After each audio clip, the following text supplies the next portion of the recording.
নমস্কার বন্ধুরা, এখন আমি ডিমের ঝোল করব। ডিম আর আলু দিয়ে ঝোল করব। তার জন্য আমি এখানে কড়াই চেপে দিয়েছি, তেল দিয়ে দিয়েছি, তেল গরম হচ্ছে।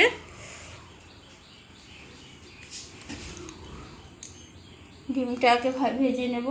এখানে মশলা বাটা শুরু করে দিয়েছি।